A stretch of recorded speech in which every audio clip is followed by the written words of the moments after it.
Yes. So, neke atu I te whā te koutou, Richard Nunns e whakapeto ngoi ana kia ora tonu ai ngā taonga Poro Maori. Ahakoa he Pākehā ia, kei te mihinui te iwi Maori ki aia, mōna I tahuri mai ai ki te āwhina I te kaupapa whakaora I te reo o aua Taonga. E ono te kaumā ono ona tau I nai nei. He mānuka hou anō kua mahute ake ki mua I tōna roro, hei aha hei kawe ake māna. Nā te hemara rauhihi, te pūrongo e whai ake nei.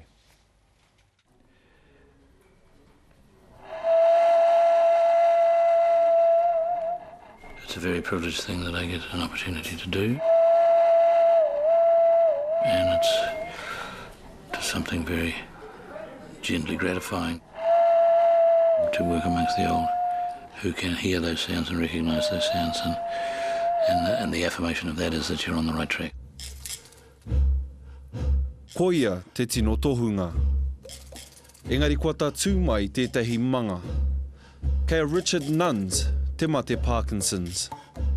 Devastating that you can't do what you're assumed and expected to be able to do at the age you are. Is it hard for you? Oh, some parts of the day are, some aren't. I'm probably due to take some pills now, and taking pills, a handful of pills is 4 times a day. It doesn't make you better, it makes you sick. You get nauseous. But if I don't take those, I'll be really sick.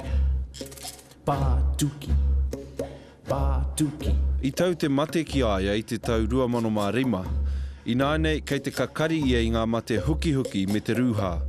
Kaore he mea whakakore. Stamina and energy and that kind of stuff is a problem sometimes. But in terms of being able to draw a note out of an instrument like this is just not a problem.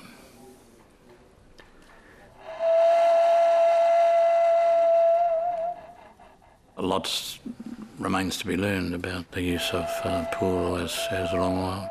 There will also be those who are sceptical, but I think in time more will be known.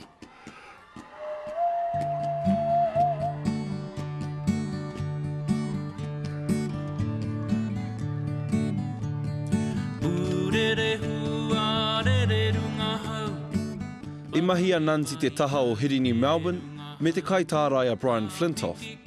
Kia pāoroa no ngā puoro I mū mo tētahi rautau. Gang of 3, Hirini, myself and Brian, each had our separate roles. Brian, of course, is an expert maker. My experiences on trumpet, on brass and on woodwind, that in essence was what I brought to it. Hirini was a complete musician through and through. It would be wrong to say he was a great player of the Taonga Poro. He wasn't. He was a guitar player, a very beautiful guitar player. He also, of course, was hugely knowledgeable about the bush, traditional law, and a beautiful composer. I hangaia no e rātou ngā taonga nei, I ako ki te whakamahi, I purea te hāora ki te ao puoro.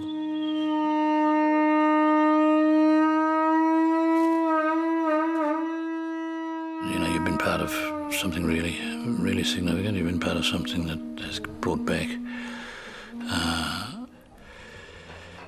a set of traditions that, to all intents and purposes, have gone. So there's usually a fundamental and a couple of harmonics, which is about as much as you can get out, unless you've got real super chops and you play in a brass band.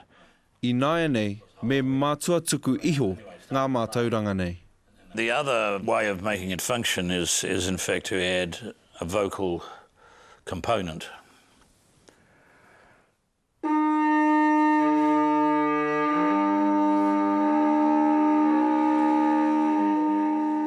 Kei te kaha tonu, ko ina pā te māwiwitanga ki aia, te wiri o tērā māwiwi.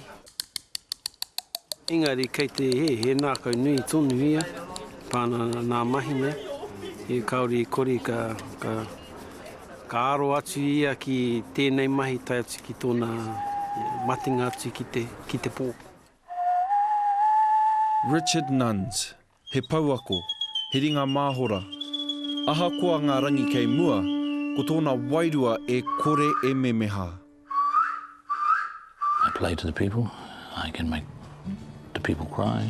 I can make them happy. What will you do when you can't play anymore? Oh yeah, that's a pretty devastating thought. I'm not sure how I approach that, and obviously the obvious answer to that is you greet the challenge when it arises. By and large, I'm cruising and I have a great time with young people, and they keep me young, and they make me laugh because they're so dumb, and no, it's great.